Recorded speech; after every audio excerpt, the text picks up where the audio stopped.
The universe is full of light. That is what makes this question so difficult to feel in your bones.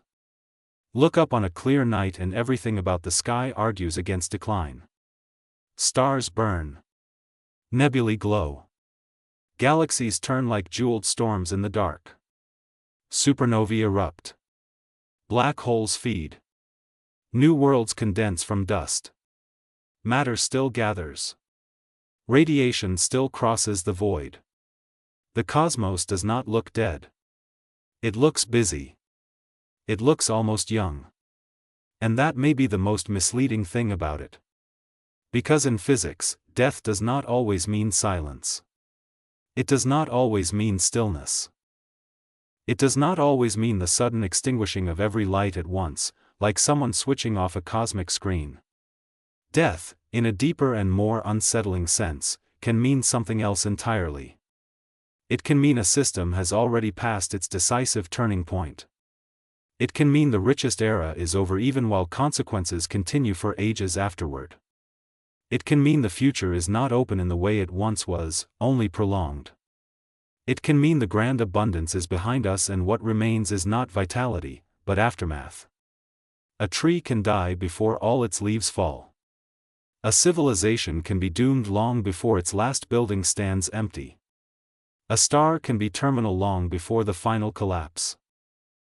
And a universe can, in principle, still shine while already committed to decline. That is the possibility modern cosmology forces us to confront. Not that the universe is literally dead in the childish sense. Not that galaxies are fake, or stars have secretly gone dark, or that physics has discovered a hidden switch behind reality and someone has already pulled it. Something colder than that. The possibility that the cosmos may already be in its long, elegant, irreversible afterlife. That the period in which matter most easily became structure, stars most prolifically formed, galaxies most vigorously assembled, and free energy most richly flowed may already be behind us. That what we call the universe is not approaching vitality, but spending the residue of it. That we may live in a cosmos still lit, but no longer young. And if that is true, then the most disturbing fact is not that everything is gone. It is that the decisive abundance may already be gone. Tonight, we are going to follow that idea carefully. Not through clickbait apocalypse. Not through mystical nonsense. Not through one fake discovery or one single dramatic doom mechanism.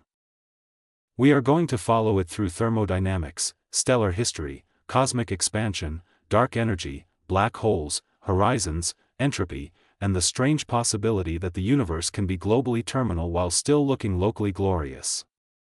We will separate what is established from what is projected, and what is projected from what remains speculative. Because the truth here does not need exaggeration. The truth is already difficult enough. The universe may not die with a scream. It may die by spending its differences. And the frightening thought is that process may not be ahead of us. It may already be underway so deeply that the only reason we do not call it death is because the timescales are too large for the human nervous system to recognize. The phrase, dead universe, is dangerous. It is dangerous because it sounds simple. And almost nothing in cosmology that sounds simple survives contact with actual physics. When most people hear the word dead, they imagine absence. Nothing moving. Nothing shining. Nothing growing. No stars, no chemistry, no events worthy of the name. A final still frame. But the universe does not operate on dramatic convenience. In cosmology, death is more likely to mean the exhaustion of possibility than the disappearance of matter. It means the reduction of usable gradients. The flattening of differences. The thinning of opportunities for complexity. The slow conversion of a once productive cosmos into one that can still contain things, but can no longer easily generate new richness. That distinction is everything. A universe can be terminal without looking empty. It can be globally declining while locally vivid. It can contain galaxies, stars, planets, storms, and even life while already having moved past the phase in which such structures were easiest, most common, and most naturally produced. And that is not speculation in the broadest sense. Some of it is already written into the data. Astronomers have reconstructed the history of star formation across cosmic time. The universe once formed stars much more rapidly than it does now. There was an era sometimes called cosmic noon, when galaxies were far more fertile than they are today. Since then, star formation has declined. Gas is used up, heated, locked away, or prevented from cooling efficiently. The cosmos is not ceasing all activity, but its most generative epoch appears to be behind it. Thermodynamics deepens the point. Ordered processes require gradients. Life requires gradients. Thought requires gradients. Stars require gradients. Civilization itself is a local way of surfing differences in energy and matter. But entropy keeps the books, and the books are not generous forever. The long arc of the universe favors the spending down of usable order, not its endless renewal. Dark energy pushes the story into even colder territory. The expansion of the universe is accelerating. Distant galaxies are not merely far away, many are becoming permanently inaccessible in the long run. The observable future shrinks in one profound sense even if the universe as a whole grows larger. The wider cosmos is not just aging. It is withdrawing from causal relationship. So when we ask whether the universe may already be dead, the question is not whether reality has stopped. The question is whether the decisive turn has already happened. Whether the universe's central fact is no longer becoming, but depletion. Whether we live not before the great decline, but inside it. And if that sounds melodramatic, it should not. It should sound thermodynamic. Because physics is rarely sentimental. It does not care what phase feels emotionally central to us. It asks what the energy budget is doing, what the gradients are doing, what the large-scale geometry is doing, what the future of structure and causal contact looks like. By those measures, the possibility becomes harder to dismiss. This documentary is not an argument for cosmic despair. It is an attempt to think clearly about what the universe's life cycle actually means. We will begin with language, because language is the first trap. Then we will move outward into the history of stars, the rise of entropy, the local masking of global decline, the quiet violence of dark energy, the long future of black holes, the possibility of proton decay, the shrinking legibility of the cosmos, and the strange privilege of living in a universe that is still bright enough to reveal its own fading. The most unsettling truth may not be that the universe is gone. It may be that the best part is. We use the word dead with confidence because on human scales it usually behaves. A person dies. An animal dies. A forest dies. A civilization dies. In each case there is a collapse of organized process below some threshold we intuitively recognize. The thing may leave traces, structures, momentum, or memory, but we understand that something decisive has ended. Cosmology resists that simplicity. The universe is not an organism. It is not a machine built for one purpose. It is not a single fire that either burns or goes out. It is a dynamic totality of matter, radiation, geometry, fields, structure formation, thermodynamics, and time. So to call it dead is already to borrow language from smaller things and force it onto something much larger and stranger. That does not mean the word is useless. It means we must refine it. In physics, a dead universe would more plausibly mean a universe that has lost, or is irreversibly losing, the conditions under which complex structure can continue arising abundantly. It would mean a cosmos whose free energy opportunities are being spent faster than they are replenished, or not replenished at all. It would mean the difference-making era is finite, and perhaps already declining. It would mean that the future is not empty, but impoverished relative to the past. It would mean a universe committed to an ending long before that ending becomes visually obvious. This is why the phrase can be legitimate if handled carefully. Because a star in its red giant phase is not gone, but it has crossed a threshold. The decisive abundance of stable hydrogen burning is behind it. A glacier can be doomed before the last ice vanishes. A language can die while a few speakers remain. A species can be functionally finished before the last individual collapses. Death, in many systems, is not a single moment. It is a commitment. And the idea that the universe may already be dead means something like this: the commitment may already be made. The decisive transition from fertility to expenditure, from opening to draining, from rich generation to long attrition, may already lie in the past. This does not require hopelessness. It does not require total stillness. It does not require that stars are no longer forming or that chemistry has become impossible.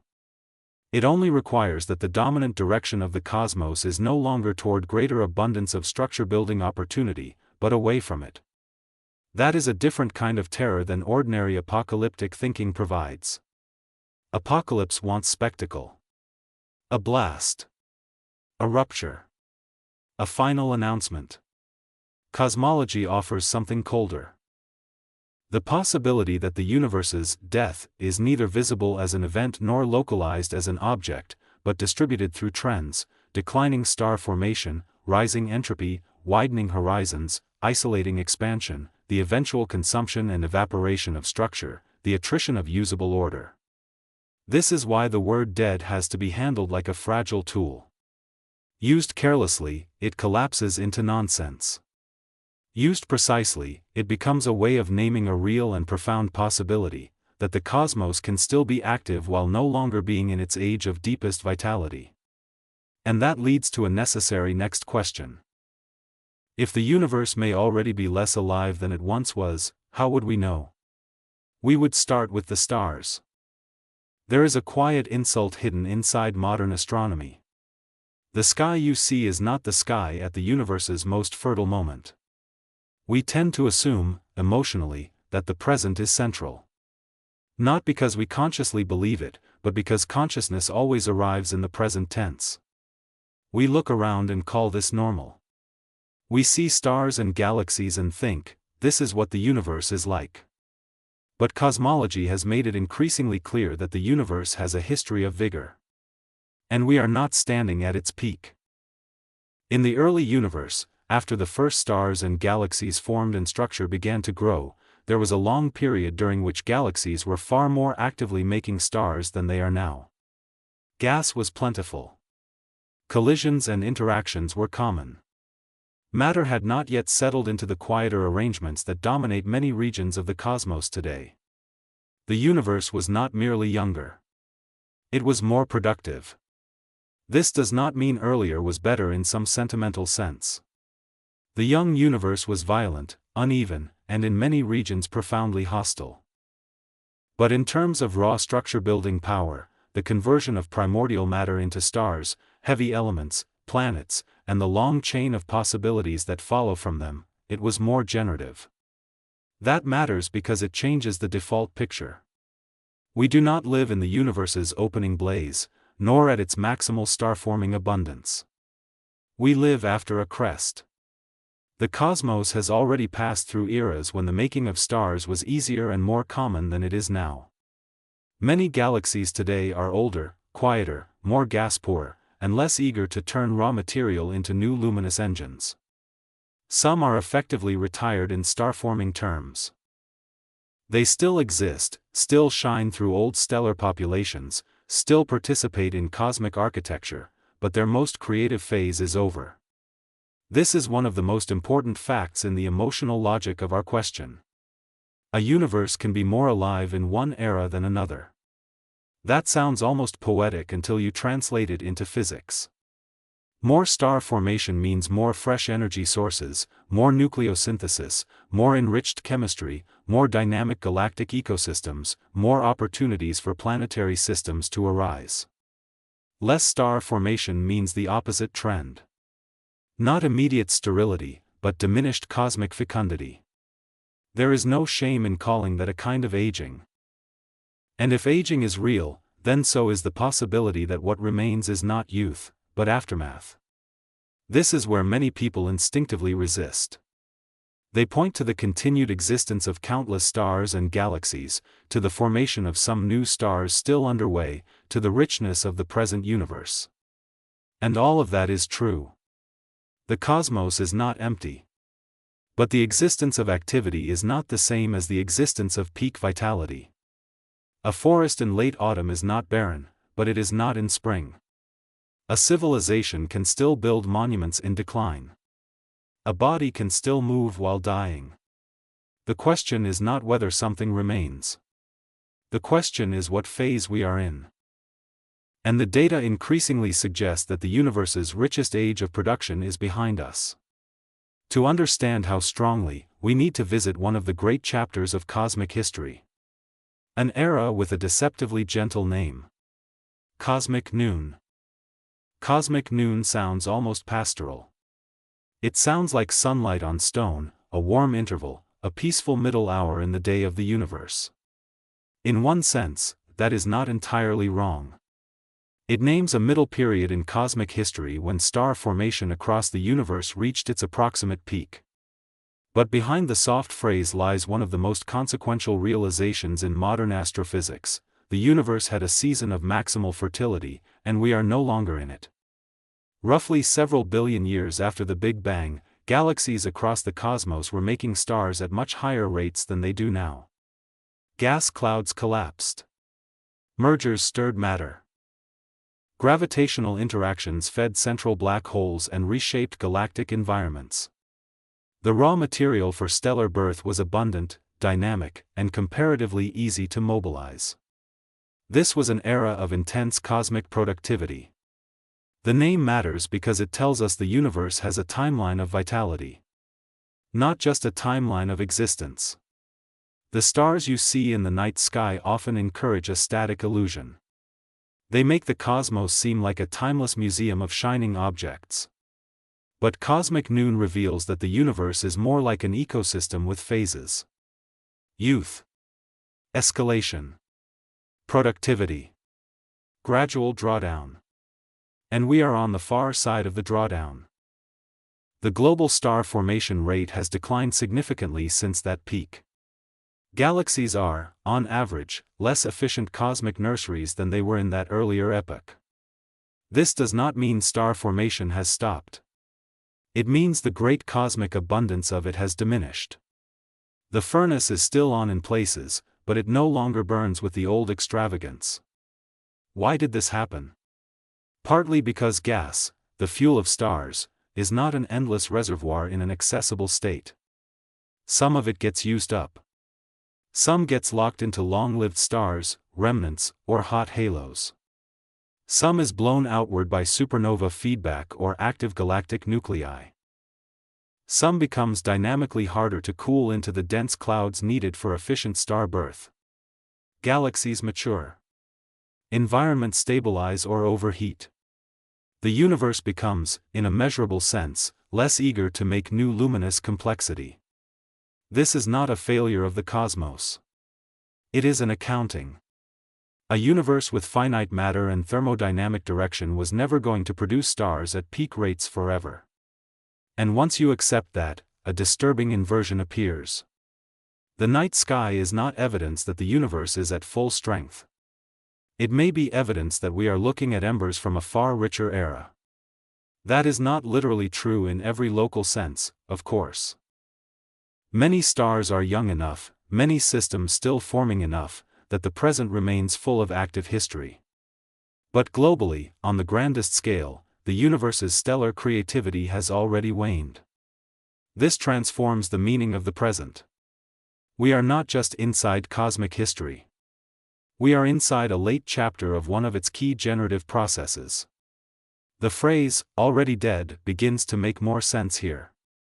Not because the universe has become inert, but because one of the best proxies for cosmic vitality, the ongoing widespread production of stars, has already passed its apex. The turning point was not ahead. It was behind. And beneath that historical story lies a more universal one. Because star formation declines for local astrophysical reasons, yes. But the deepest reason decline matters at all is thermodynamic. The universe does not merely age by chronology. It ages by spending difference. If there is one concept in physics that deserves to terrify people more than it usually does, it is entropy. Not because entropy is evil. Not because it is mystical. But because entropy is patient, and patience is the signature of the deepest processes in the universe. Entropy is often lazily described as disorder, which is not useless but is incomplete. More carefully, it is about the number of ways a system can be arranged while still appearing the same at a macroscopic level.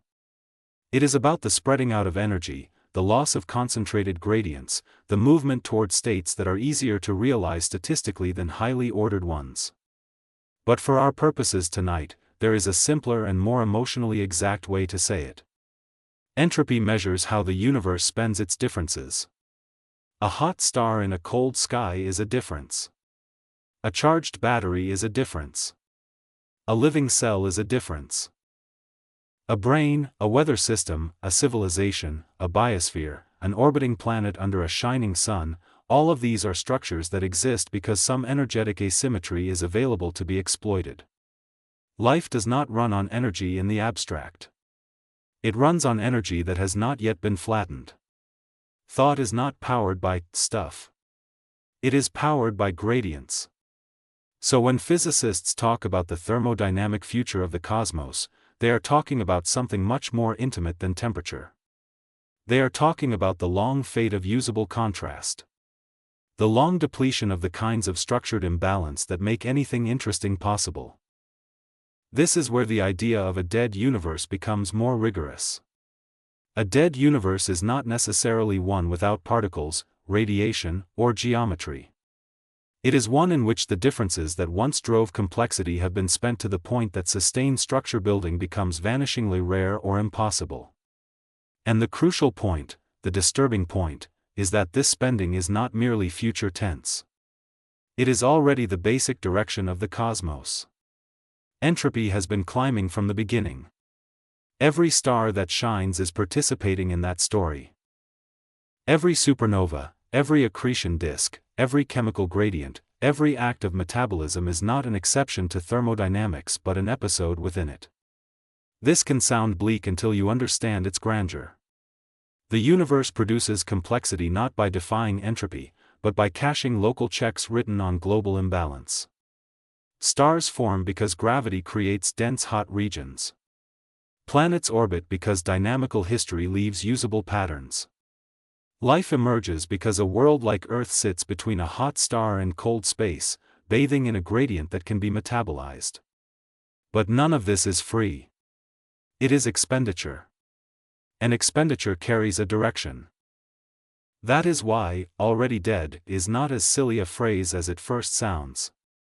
If the universe's deepest long-term story is the spending of usable difference, then we may already live in the middle of that spending, long after the initial abundance was greatest, long before the final exhaustion is visible, and yet unambiguously headed toward it. The end is not a switch. It is a bookkeeping trajectory. We are not waiting for entropy to become relevant. We are living in its great unfolding.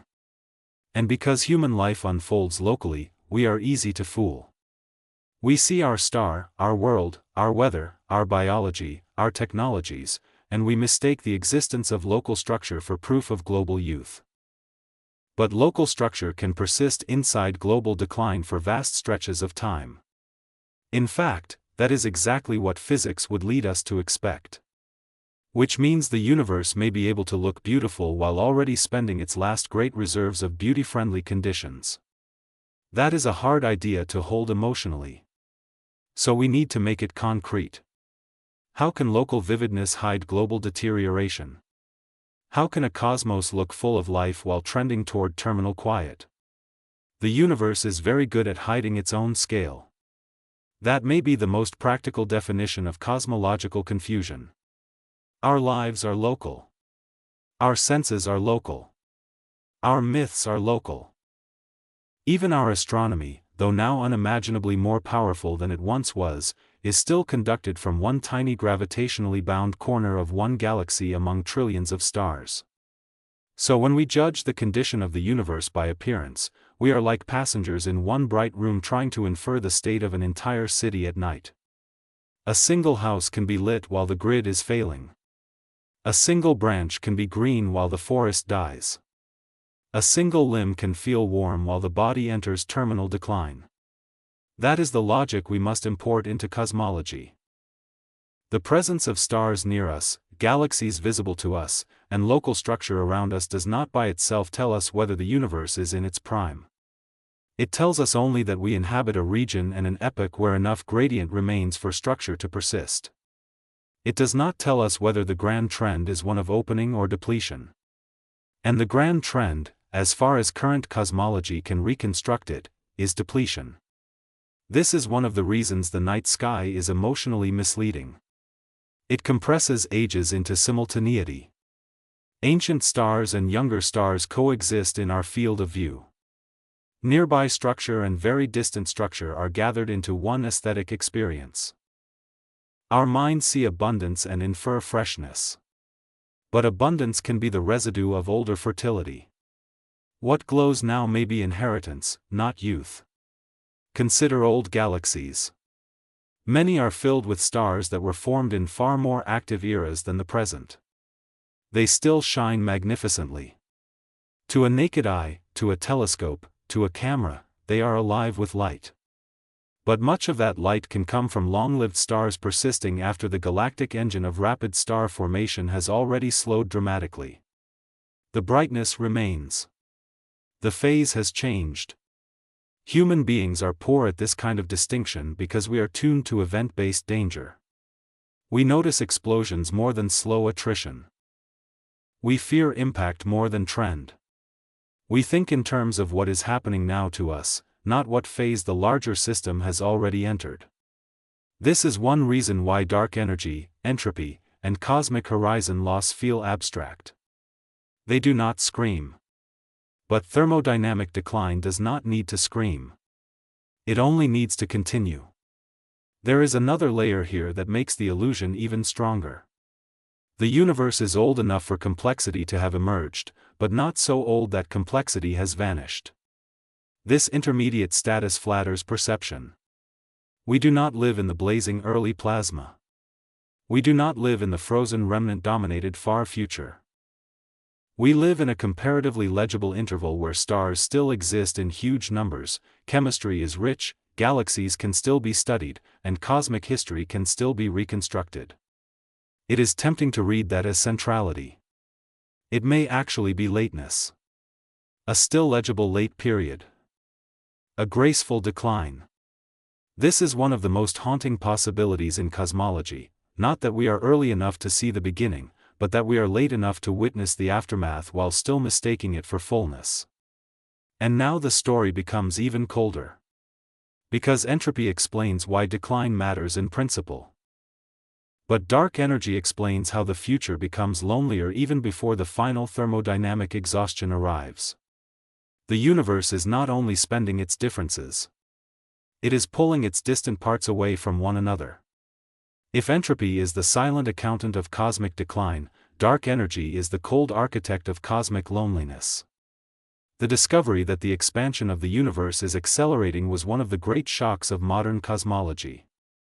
Galaxies were not merely flying apart from the aftermath of the early universe and gradually slowing under gravity. On the largest scales, something was causing expansion to speed up. We call the culprit dark energy because we do not yet know its deepest nature. The name is a label, not an explanation. But even without a final explanation, we know enough to grasp its consequences. And the consequences are haunting. In an accelerating universe, distant galaxies recede ever more quickly from one another. This is not a matter of galaxies powering through space like bullets in a void. It is the metric expansion of space itself changing the separations between gravitationally unbound regions. Over immense spans of time, more and more of the universe slips beyond practical contact. That phrase matters, practical contact. Because the horror here is not destruction. Galaxies do not have to blow up for dark energy to wound the future. They only have to become inaccessible. Light emitted from enough distance, late enough in cosmic time, will never reach us. Regions of the universe drift beyond causal conversation. The cosmos does not need to kill its structure immediately. It can simply remove the possibility of relationship. This is an underappreciated dimension of cosmic death. A universe can die not only by losing free energy, but by losing sharedness. Dark energy turns the cosmos into islands. Not today in any dramatic human sense, but in principle and increasingly over the long run. Our local group of galaxies will likely remain gravitationally bound. The Milky Way and Andromeda may merge. Local structure can persist. But beyond that, the wider universe fades from practical reach. The great cosmic web, as visible to far future observers, becomes less populated, less explanatory, less available. This is not merely aesthetically sad. It is epistemically brutal. Future astronomers in a sufficiently remote epoch may have access to much less evidence about the wider universe than we do now. Cosmic expansion signatures could become harder to infer. Distant galaxies could vanish beyond detection. The microwave background could redshift into practical oblivion. The universe may become less knowable from within itself as it ages. Think about what that means. We often imagine scientific progress as a one-way expansion. Better instruments, more data, wider truths. But cosmology suggests an era-dependent fragility. We may live during a privileged interval when the universe is old enough to have written much of its story, yet not so old that the evidence has drifted beyond reach. That is not a youthful cosmos. It is a cosmos in late readability. And if dark energy continues in the way current data suggest, the future is not one of widening cosmic intimacy, but narrowing. Not because the universe is shrinking. Because the universe is withdrawing. The disturbing truth is that a cosmos can be full of galaxies and still be in the act of becoming inaccessible to itself. That is not death in the cinematic sense. It is death in the relational sense. The end of mutual illumination.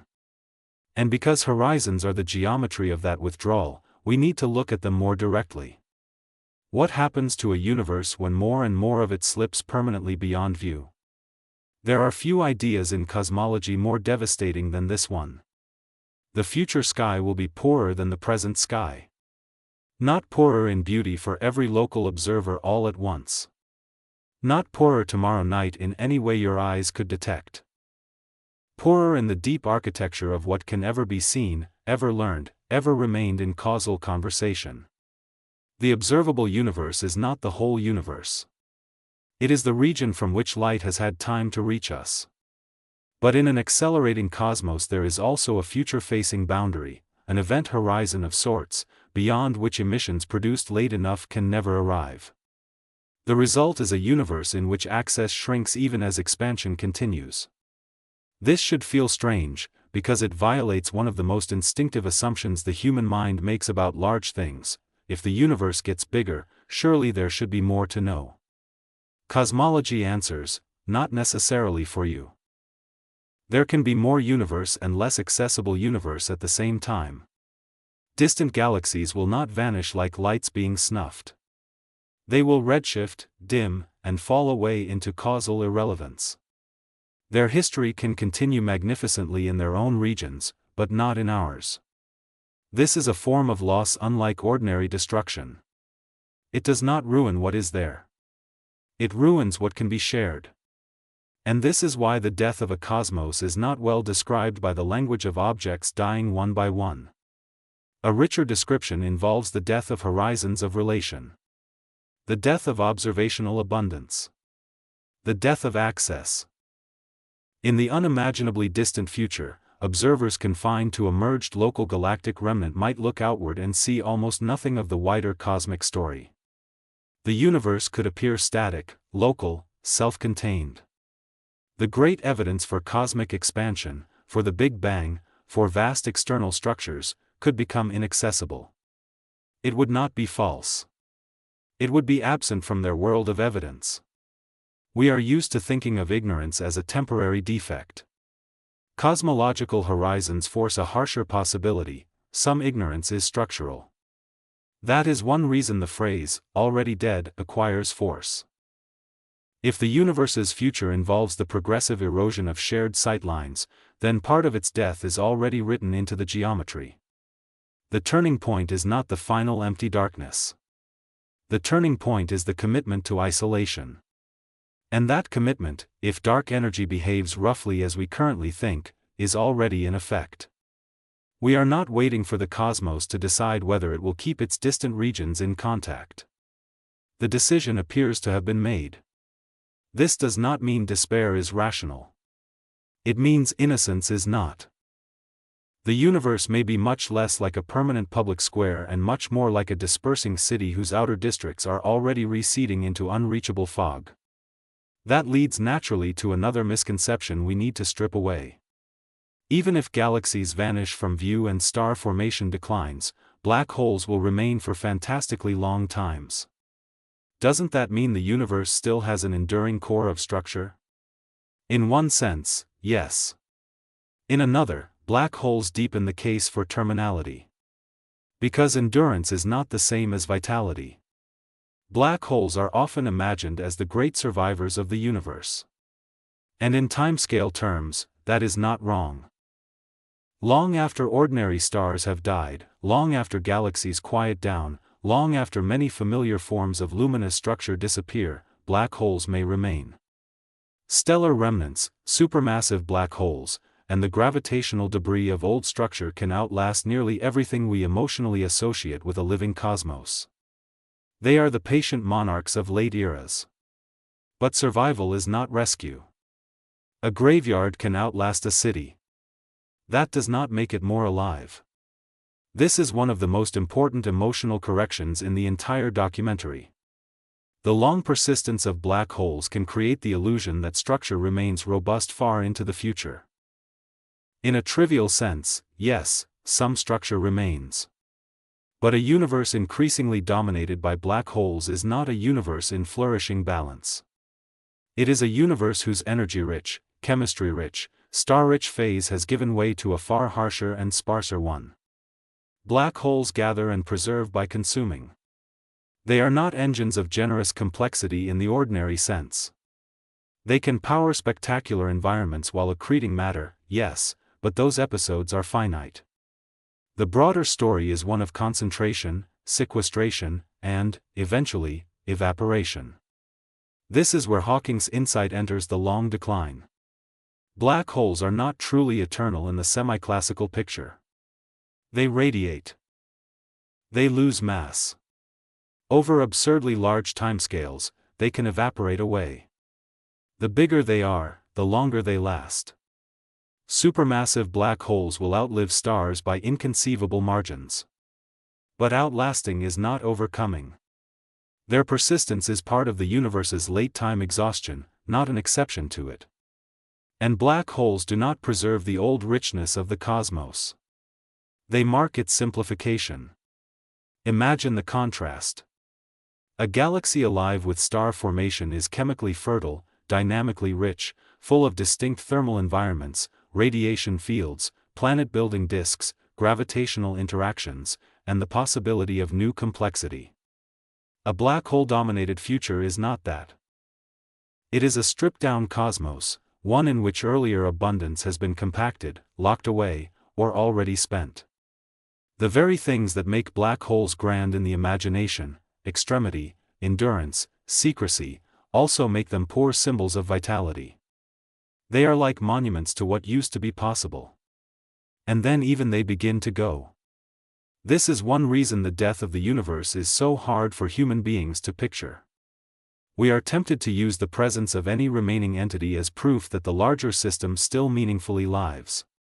But a terminal phase can be full of leftovers. Terminality is not emptiness. It is the irreversible passage beyond the most fertile configuration. By that standard, black holes are not a counterargument to cosmic death. They are part of its long silhouette. They tell us that the universe can continue in severe forms long after its generous forms have passed.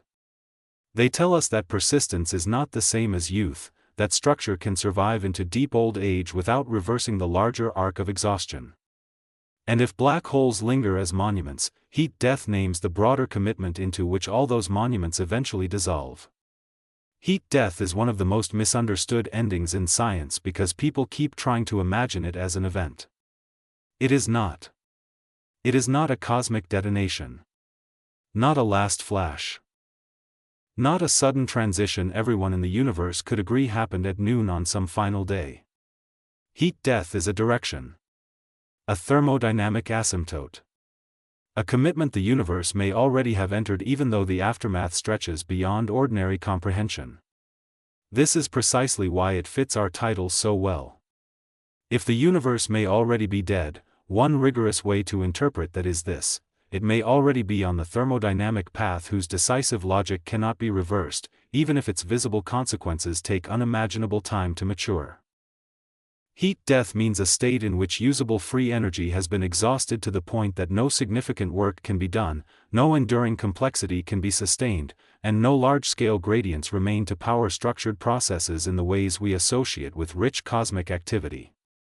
That final state, if it is reached, lies absurdly far ahead. But the process toward it is not waiting to start. It is already the underlying trend. Every star that burns participates in it. Every gradient we exploit participates in it. Every act of structure is also an act of expenditure. The universe may not be marching toward heat death as a future possibility. It may already be living inside heat death's early logic.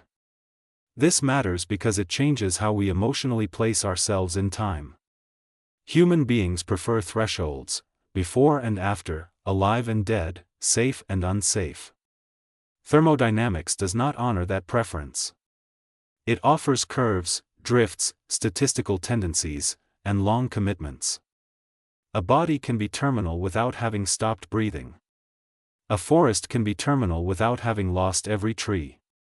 A universe can be terminal without having lost every star.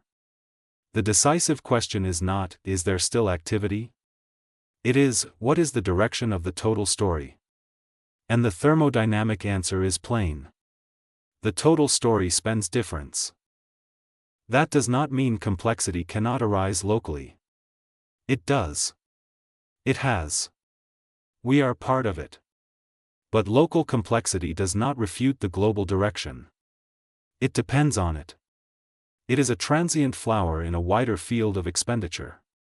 This is why heat death is emotionally worse, in some ways, than more theatrical endings. The big crunch, the big rip, even vacuum decay, these at least behave like events. Heat death behaves like truth. It does not need to come for you.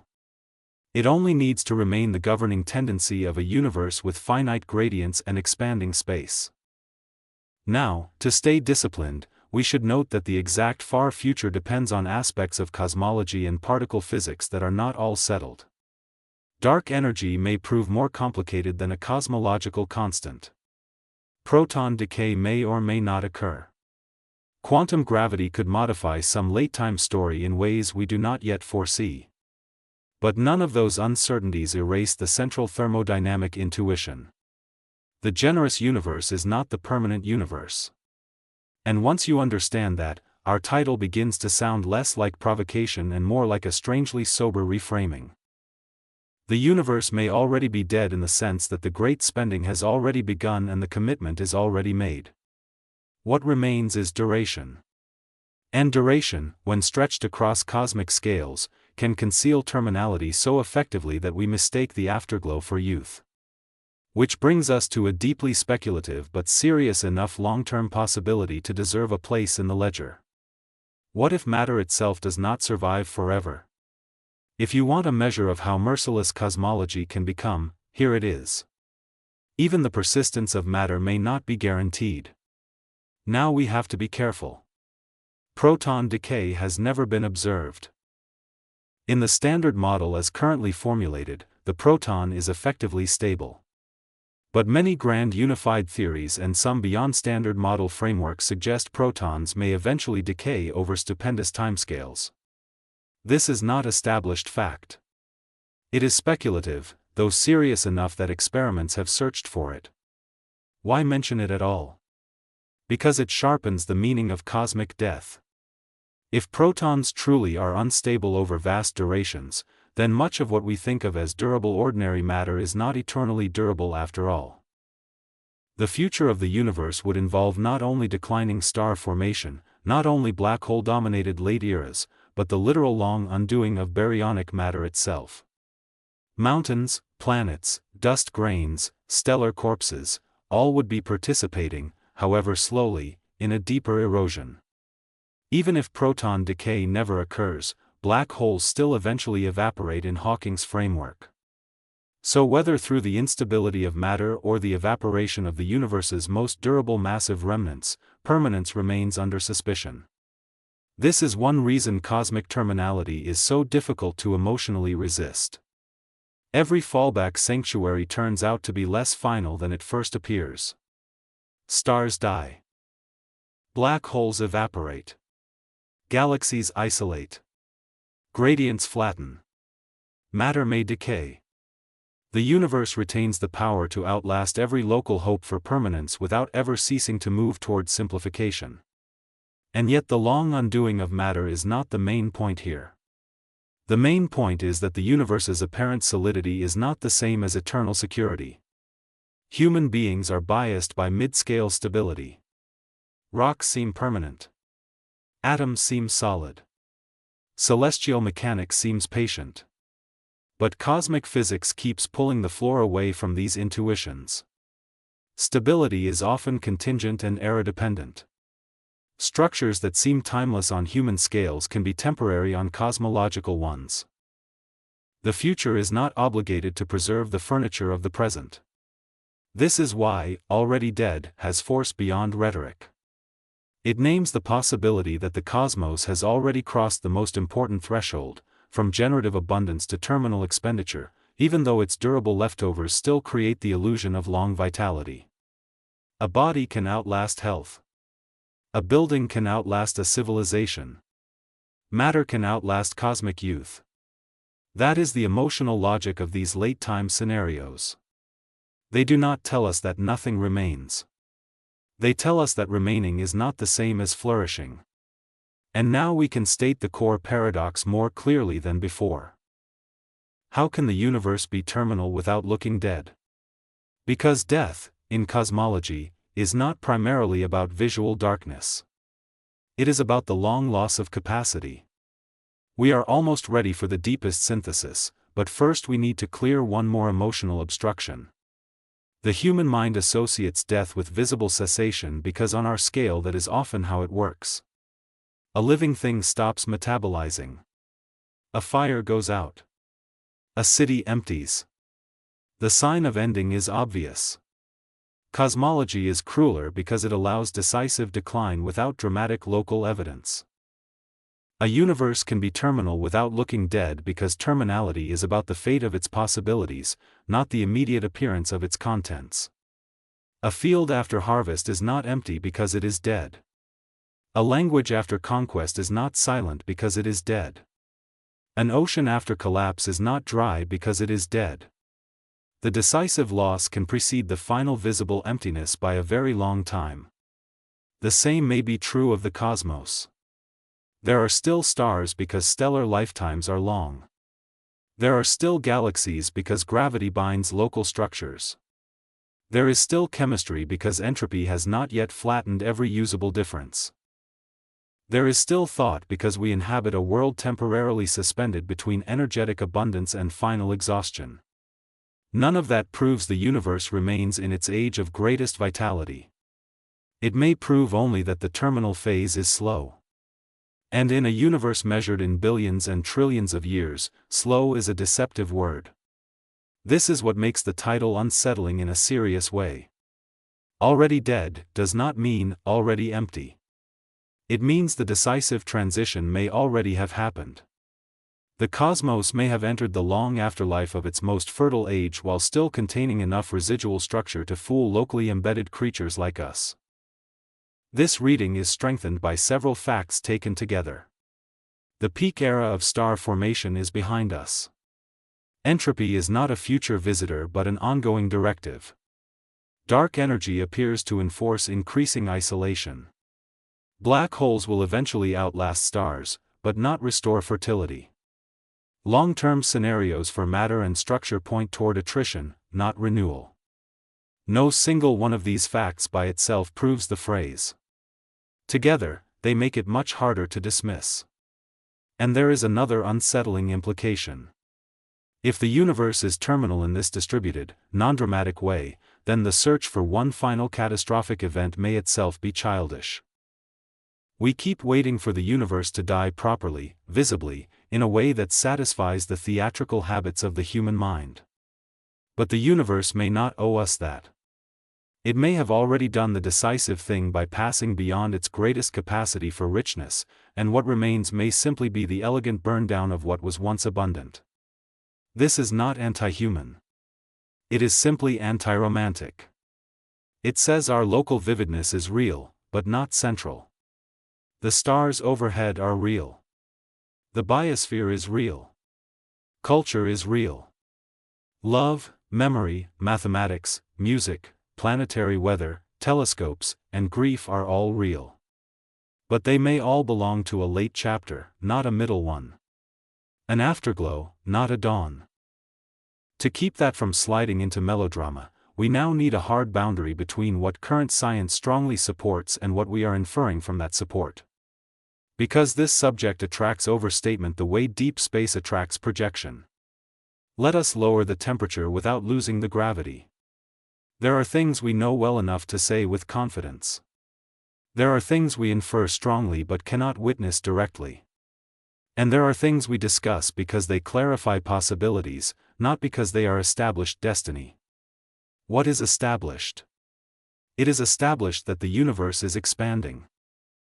It is established that this expansion is accelerating, consistent with some form of dark energy or cosmological constant-like behavior. It is established that the universe had a much higher global star formation rate in the past than it has now.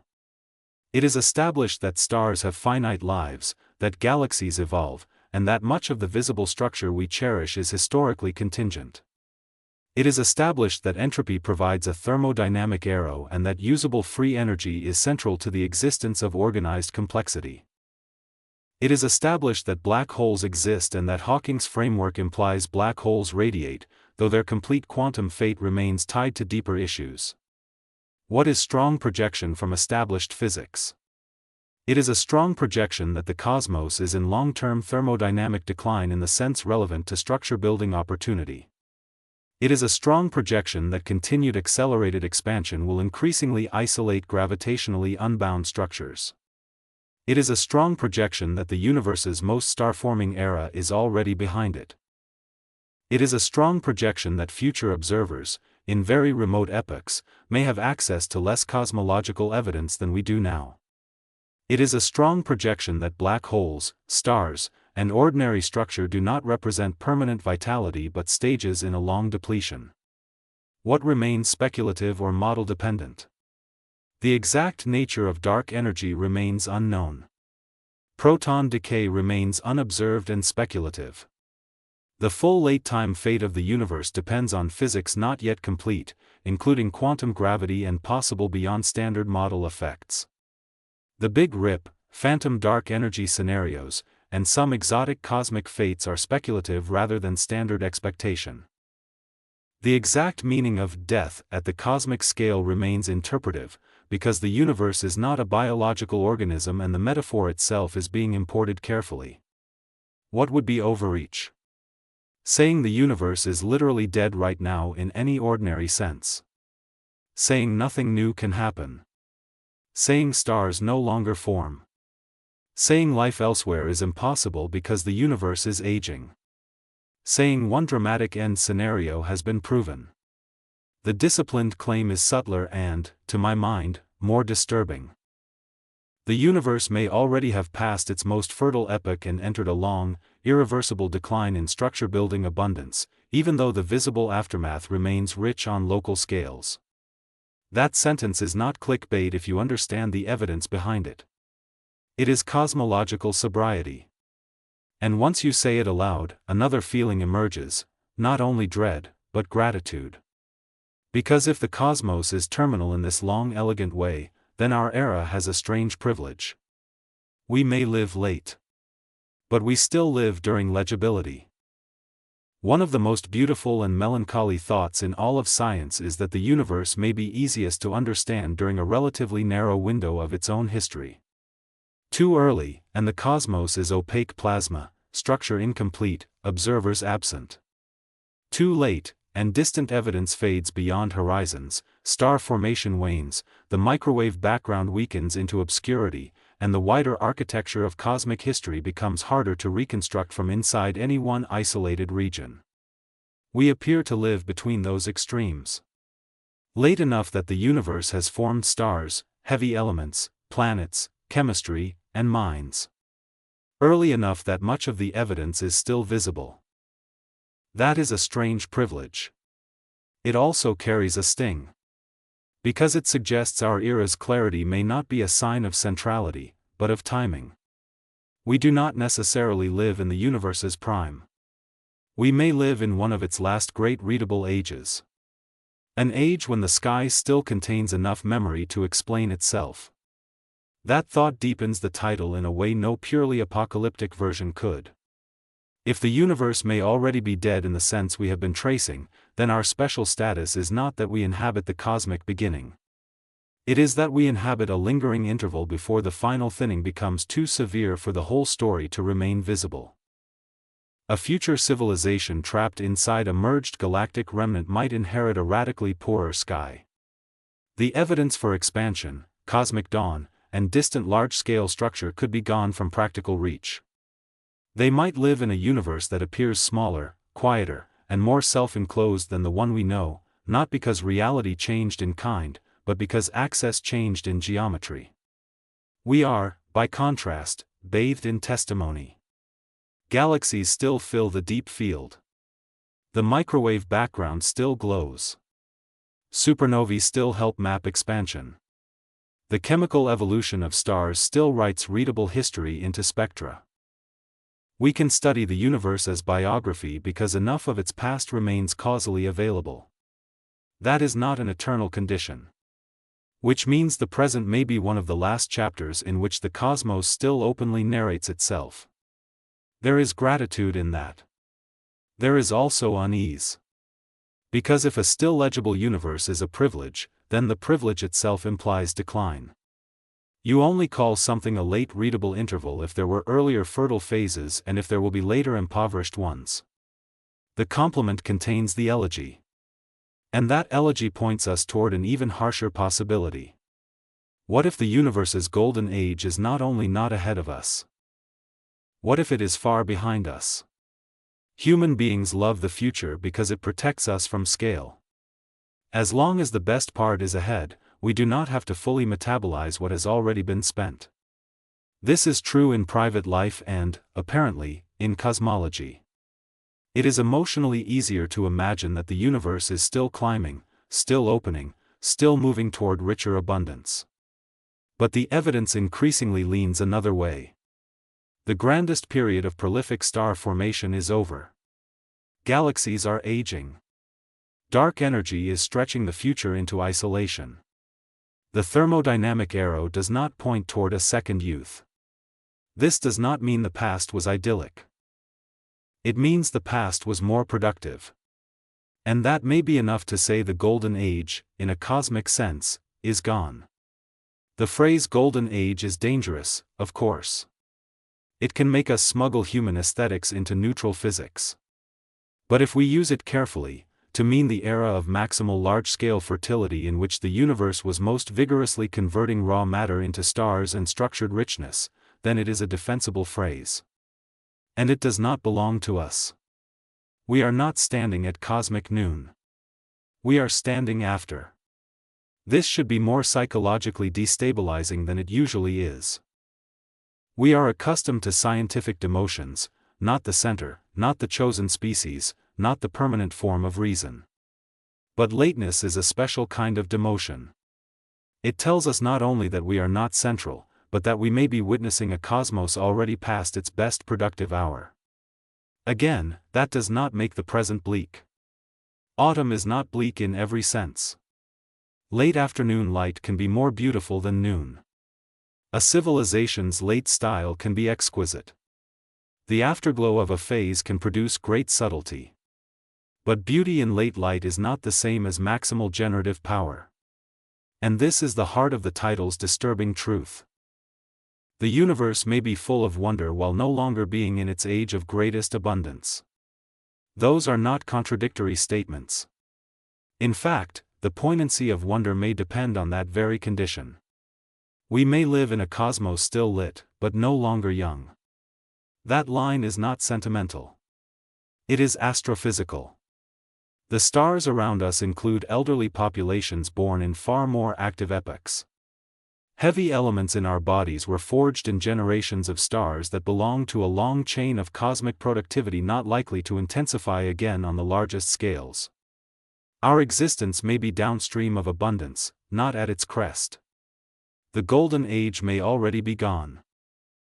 And if it is, then the deepest shock is not merely intellectual. It is personal. Because it means our life, our species, our science, our art, our questions, all of it may belong not to the universe's main flourishing, but to its luminous aftermath. There is a kind of fear that does not come from threat, but from timing. The fear of being late. Late to a conversation. Late to a civilization. Late to a love. Late to a world whose decisive abundance has already passed. Cosmology can produce exactly that feeling. Not because it says nothing matters, but because it rearranges where we imagine ourselves in the story. We grow up, consciously or not, with a mythology of emergence. The future will be bigger. Humanity is early. The universe is still unfolding toward grandeur. Our moment is the beginning of something central. Physics does not entirely forbid that kind of hope. There can still be futures richer than we imagine on local scales. Life, intelligence, and culture are not invalidated by cosmic aging. But the larger thermodynamic and astrophysical picture offers a harder emotional placement.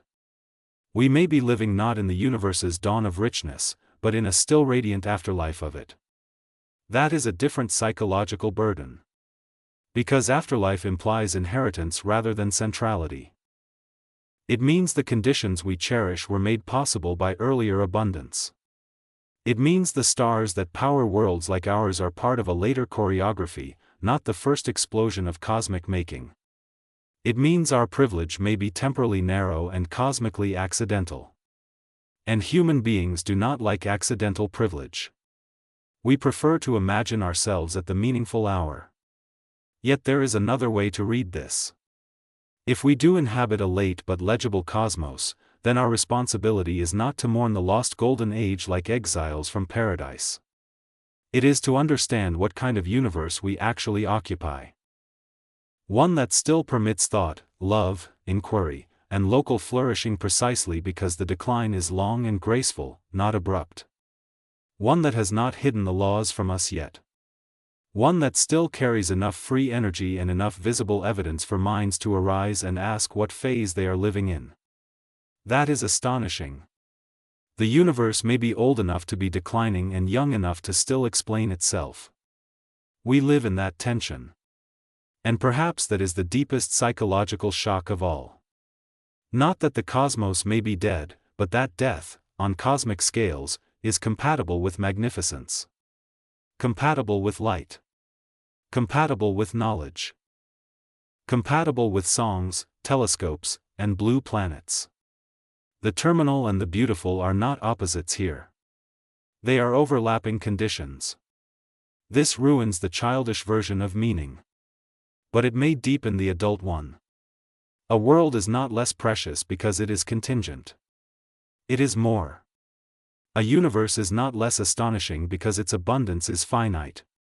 It is more. And if the decisive turn is already behind us, then every still-lit thing becomes stranger. Not because it is fake, but because it is surviving in a phase we might once have mistaken for fullness. We did not inherit the beginning. We inherited the remainder. And the remainder is enough for wonder. But not enough, perhaps, for innocence. Which leaves us at the final threshold. If the universe may already be dead in the only sense that matters here, what should we finally say? Let us gather the whole argument with care, because this subject is too easy to cheapen. The universe is not dead in the childish sense. The stars are real. Galaxies are real. Life is real. Thought is real. Cosmic history is still unfolding. There are still births, still collapses, still mergers, still radiance, still chemistry, still worlds. Nothing in serious cosmology licenses the lazy claim that everything is over. What cosmology does license is something subtler, colder, and in its own way more disturbing. It licenses the possibility that the universe has already passed its most fertile epoch and entered a long terminal phase whose decisive turn lies behind us, not ahead. That the richest era of star formation is gone. That entropy is not a future enemy but a present direction. That dark energy is already isolating the wider cosmos. That the observable future will, in a profound sense, become poorer. That black holes and long-lived remnants represent endurance, not renewed vitality. That heat death is not one coming moment, but a commitment already written into the thermodynamic story. That local brightness can coexist with global decline. That the universe may be still lit, but no longer young. This is what, already dead, means if we are going to say it responsibly. Not empty. Committed. Not silent. Terminal. Not collapsed into darkness overnight. Already living in the irreversible afterphase of its greatest abundance.